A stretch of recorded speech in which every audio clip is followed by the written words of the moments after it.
Well, hello there. Let me share something that really changed my approach to client meetings.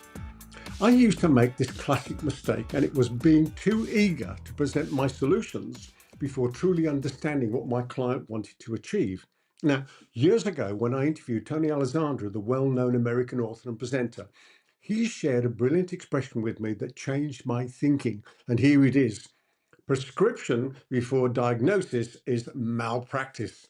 Isn't that just a great expression? Prescription before diagnosis is malpractice. I love it. And it resonated with me. And I've certainly been guilty of prescribing before diagnosing in my early career. Think about it like this for a moment, and forgive me for using the obvious comparison.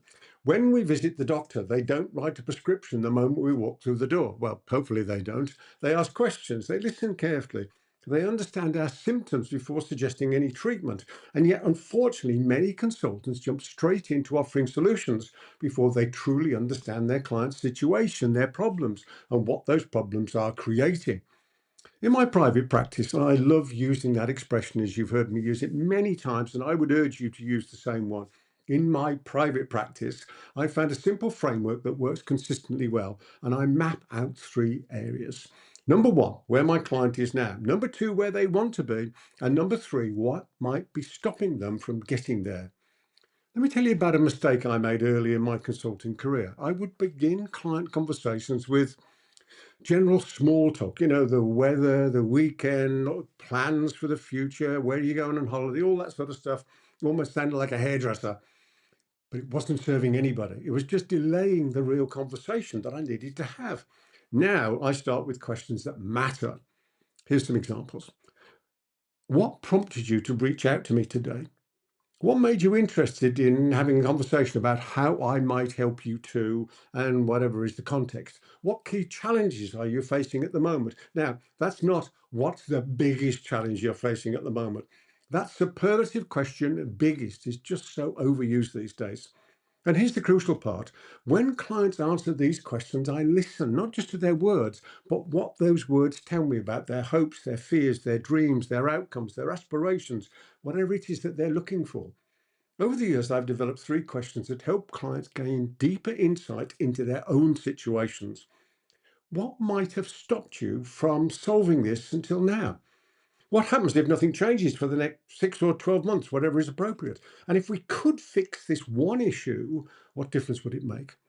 When it's time to discuss how we might work together, I simply say, based on what you've shared, I can clearly see a way forward to help you achieve whatever is the specific outcome.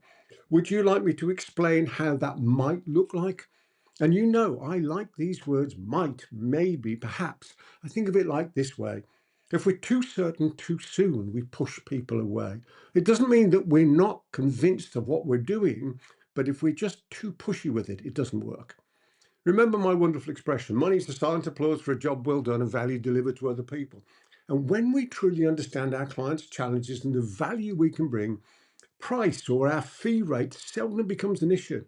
So instead of trying to overcome objections, I prefer to demonstrate value through the conversation by showing the cost of inaction, explaining my proven processes, and sharing relevant success stories from similar clients, and clearly demonstrating the contrast between the cost of the problem and the investment in the solution.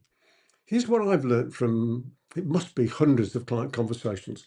The most powerful meetings aren't about impressing clients with our expertise. However, it doesn't hurt to occasionally explain an idea that the client would be seriously impressed with. It's about helping clients seeing their own challenges clearly and then understanding how we can guide them to the outcomes they want. And perhaps more importantly, it's about listening more than talking. So let's go out there and use our skills to help our clients truly understand how our services will help them and give them the benefits they're really looking for. And when we do this well, they'll gladly pay our fees and they'll recommend us to others. So if you've enjoyed this video, there's plenty more of my videos around here. And in the meantime, I wish you every success in all your adventures in life. Oh, and if you want to be notified when I post a new one, just hit that subscribe button. From me, Peter Thomson, until the next time, goodbye for now.